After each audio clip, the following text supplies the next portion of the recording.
welcome back to That Handicapping Show. I'm Claire Novak, joined once again by Tom LaMarra, and today we are going to take a look at the $500,000 Ohio Derby, a mile and a 16th at Thistledown for the 3-year-olds, kind of kicking off the Summer Derby series.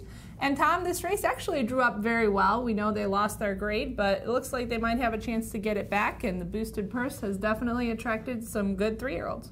Yeah, we had a field of 9 that was entered here, and what's interesting about it is there are 3 horses that last ran in the Kentucky Derby, 3 horses that last ran in the Preakness, and a horse that last out won the Illinois Derby. So this is a very competitive bunch. You'll notice the morning line is pretty close on some horses. I'm not so sure that the morning line favorite, Whiskey Ticket, will be the favorite, because there are horses here that were actually well respected when they ran in the Kentucky Derby. They didn't necessarily run that well, but maybe they had a couple excuses, including racing against an eventual Triple Crown winner. But a really solid group here, and I think if you're fortunate enough to get the right horse or 2 in here, I think the payoff might be pretty well.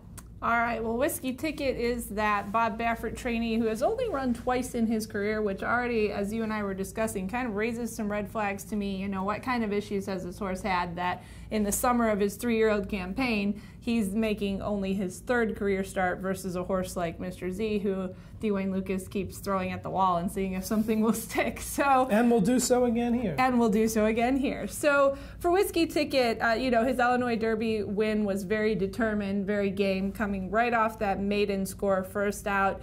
He did win the Illinois Derby by a nose.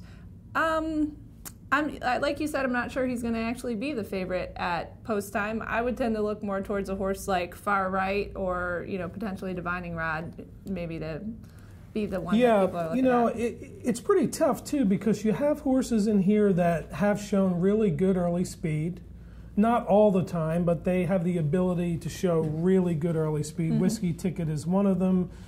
30 Pieces of Silver, who is the only horse that is actually stabled at Thistledown near Cleveland and has some nice works. Claimed for $25,000 2 starts ago. His trainer has 8 wins and 15 starts at the meet. You know, not a horse that I would cross out real fast in this race. And then a few horses toward the outside. Mr. Z, of course, he can go if asked, as we know. He actually has some pretty good speed figures from earlier on in his career where he was running. And a few others. There's also some horses that really do exceptionally well from off the pace. You mentioned Far Right. War Story, 6-1 on the morning line, owned by Lutz Racing, which of course has a stable at Thistledown. And Tom Amoss has only shipped in 7 horses so far, and he's won 5 times at the meet. Very interesting horse, certainly one that I would use. And I don't think it'll be 6-1. With maybe that local money flowing through the windows, but Lutz does back up his runners, that's for sure. Ron Palucci there.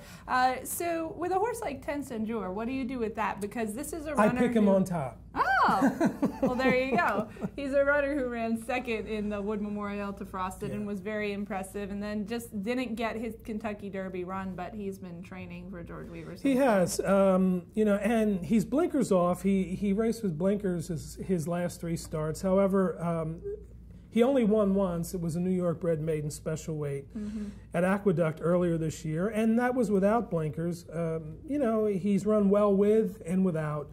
I really like the horse's work pattern. He had a really nice breeze recently at Belmont, and he's just been working really well. He worked on the turf once at Belmont, and I know George Weaver had been talking about this race, I think, as a race to bring him back off of his 35-length defeat in the Kentucky Derby, but I think as we've seen, we really shouldn't pay too much attention on how far back horses finished in the Kentucky Derby. Right. Well, all of these had the sad distinction of finishing quite far back and not that well. And he's also a horse that I think has the right running style. He can be a little bit close or fairly close early, and I do think that he has a good closing kick.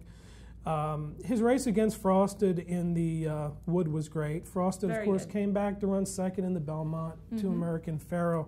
8-1 morning line, I like that. Again, this is one of those horses that may really attract a lot of action, but the way this track plays, which is very fair, and the Ohio trainers who I've spoken to for the past 15 years have always said the surface is very kind to horses and it plays fair.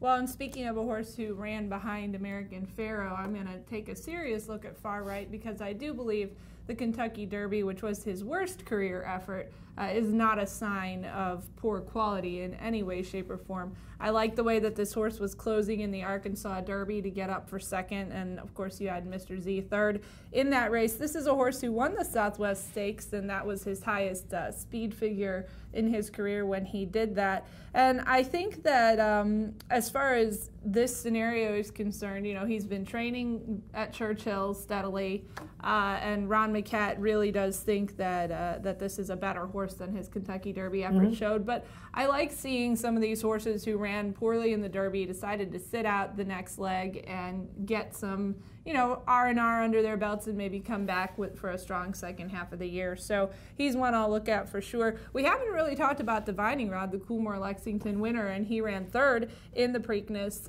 behind American Pharoah and Tale of Verve. So he's another one that you kind of have to think about. What do you think about him? He's kind of hard to figure. He's by Capit. That's good. Hello, Michael Harnan. Hi, Gainesway. This race is extremely well matched. There is no standout here. If there is one, somebody is more than welcome to tell me, either call me or email me. Or post in the comments section. Right. I can't find it. Yes, he absolutely fits. Yeah. But you know, I'm not sure what to make of the Preakness. He flattened out a little bit in the stretch, but then again, everybody else did too, except for Tale of Verve, who was not in this race. All right, well, let's talk about how we're going to bet this, because this is what I would do. I would take Far Right, Whiskey Ticket, Tenecendur, and Mr. Z and mix them up somehow. All right, I would put Tenecendur on top, and because of the wide open nature of this race, look at what the odds are. There may be value in just playing this horse on top with all. War Story, blinkers back on. He raced one time without blinkers. It was the Kentucky Derby. You know, we've seen this horse have a nice closing kick. I don't see why he wouldn't run well, so I'm going to put him in there too. And I think Whiskey Ticket, I'm going to wait to see what the odds are. But I do like Tenecendur and War Story the most in this 9-horse field.